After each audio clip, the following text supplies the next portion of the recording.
রাজনীতিবিদরা মঞ্চে উঠে শ্রমিকদের নামে বলি দেন, কিন্তু বাজেটে তাদের জন্য বরাদ্দ থাকে না। শ্রমিক হত্যা মামলার বিচার হয় না।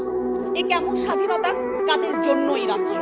যে মানুষটি সকাল থেকে রাত অবধি ইট বয়ে, মেশিন চালিয়ে, পাট বুনে, রাস্তা বানিয়ে দেশের চাকা ঘুরিয়ে রাখে, তারাই পেট ভরে খেতে পায় না।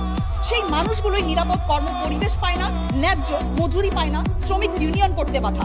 এখনো এই দেশে পোশাক শ্রমিকদের, চা শ্রমিকদের ন্যায্য বেতন দেওয়া হয় না ঠিক মতো। স্পিকার, নিরাপদ কর্মসংস্থান দেওয়া হয় না। এর দায়িত্ব আপনি কাকে দেবেন? শ্রমিককে দেবেন? কেন সে তার হলো গিয়ে অধিকারগুলো নিশ্চিত করতে পারলো না? মুনাফা কখন হলো কালুর মাসে কেন হলো গিয়ে এই মালিক পক্ষ নিয়ে যাচ্ছে? দায়িত্ব কখনো কম হয় না মাননীয় স্পিকার। স্পিকার, যে এতগুলো মুনাফা ঘরে তোলে, দায়িত্ব তাকেই নিতে হবে। প্রথম আলোর একটি প্রতিবেদনের মতে স্পিকার, রানা প্লাজা ধসের 1 যুগ পরও 1000-এরও বেশি শ্রমিক হত্যার আজ পর্যন্ত বিচার হয়নি।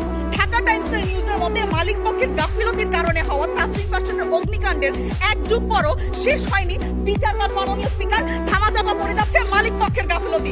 অর্ধশিক্ষিত হতদরিদ্র শ্রমিকদেরকে স্পিকার এক্সপ্লয়েট করা হচ্ছে। শ্রমিক সংগঠনের গঠনের চেষ্টায় অনেক শ্রমিককে চাকরি হারানোর হুমকি, অপহরণ, এমনকি মাননীয় স্পিকার গুম, এমনকি মাননীয় স্পিকার চাকরি হারানোর শারীরিক নির্যাতনের মুখোমুখি পর্যন্ত হতে হচ্ছে। তাকে এই অনেক প্রতিষ্ঠান শ্রমিকদের সংগঠিত হতে দেয় না, গোপনে সংগঠন বিরোধী পরিবেশ তৈরি করে। এর জন্য কি আপনি শ্রমিককে বেশি দায়িত্ব দেবেন? শ্রমিক সংগঠনের কার্যকলাপ যেখানে এক্সিস্ট করতে স্পিকার স্ট্রাগল করতেছে, সেখানে কিভাবে আপনি শ্রমিক সংগঠনের দায়িত্ব বেশি থাকে?